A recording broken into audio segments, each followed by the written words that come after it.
Now, it can be hard to admit, but as you get older, you might not feel as connected with your friends and family as you used to. The kids might have left home, you no longer go to work and mix with your colleagues, and the friends that you used to see have moved away and they've pretty much gotten on with their own lives, really, haven't they?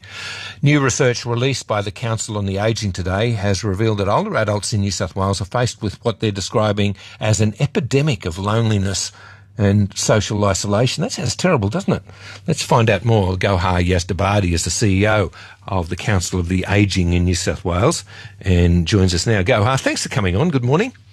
Thanks so much for having me. Can we just go through these findings? Because, you know, we often talk about data and the numbers can be alarming, but on a comparative basis, is the situation getting worse? Absolutely. We've never seen numbers like this come out before, and I'll just take you through some of the top line findings. We found that over 60% of people over the age of 50 are lonely, and 25% of them are actually suffering from the most extreme levels of loneliness. So on a scale of 1 to 6, these are people who are experiencing loneliness at that 6 level. On top of that, we're seeing that people are socially isolated. 50% of the over 50 population are doing that.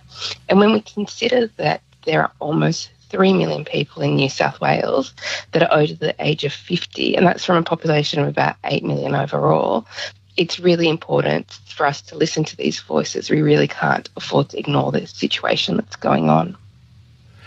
Do we know how people find themselves in this position? I've indicated, you know, a couple of trends that might have an influence, but many people choose to be hermits in older age by preference, don't they? You know, they've got no one to impress, they don't feel like getting dressed up, don't want to go out, don't really care if people come around. They like to keep to themselves. But does that sometimes go awry, that approach? Absolutely. And what actually we find happens is that it's a bit of a spiralling effect. So, you know, you might be feeling down for a little while, you don't really want to connect with people, and then you find that, you know, maybe you wake up and you do, but you've lost some of those connections. It's harder to do that. So exactly as you described, a lot of it is also around purpose. We found that people, as they go into retirement age, maybe they haven't thought about what they're actually going to do with their retirement. They thought a lot about the financial side of things, but not really about what their purpose is going to be or what their social life is going to look like, and missing out on that structure of work and school and all of those other things that gave us structure. They all suddenly disappear, and we find ourselves sometimes in that little bit of a rut where we can't quite figure out how or where to go to re-establish those social connections. And what then sort of creeps in is a loss of confidence. People stop feeling that society values them. They stop feeling that they have people that they can rely on, and that sort of spirals out of control a little bit. So among those who feel lonely, 60% of them don't feel valued by society, and 1 in 5 older adults don't feel that they have somebody that they can rely on. It's interesting, isn't it, as a social exercise to go to a park. So grandpa or grandma might be down there with the kids, and there'd be 2 older people sitting on a bench not saying a word to each other. And, you know, the little kids are gibbering like crazy to each other. You know, oh, my name's Gohar, what's yours, you know? It's exactly. Easy to make friends for kids. It's tougher when you get older, isn't it? It absolutely is. And what we really forget about is that, you know, we don't have the structures in place as we get older to make those connections. We kind of say to people as they get older, well, you know, you're out on your own now, you figure it out yourself. But sometimes we just need that little bit of a push to get involved in different programs. So, for example, at COTA New South Wales, we run this really great program called Older Men, New Ideas. It's been running for years.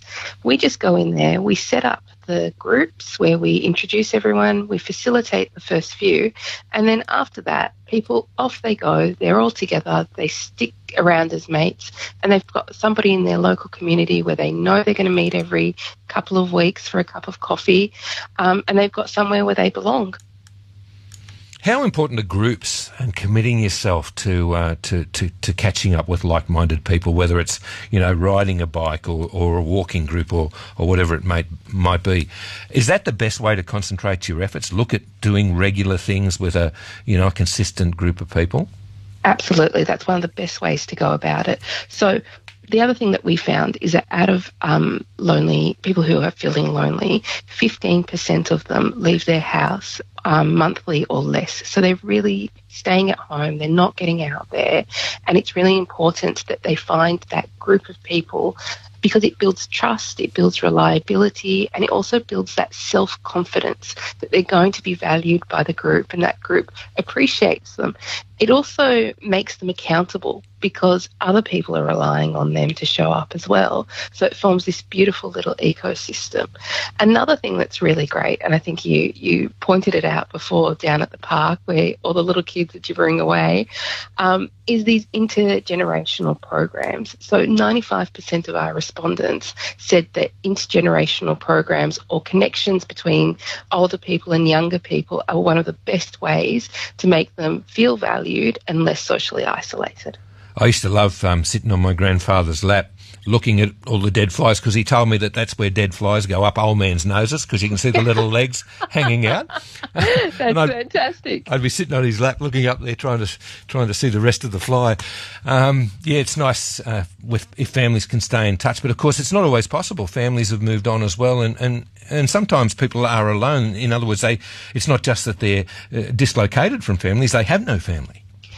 Exactly right. And we actually found that people who lived alone or did not live with a family member were much more likely to feel loneliness, and loneliness at that kind of extreme level, that sort of 6 score, than people who lived with either adult children or their partners or another family member, much, much more likely to experience less loneliness in their lives.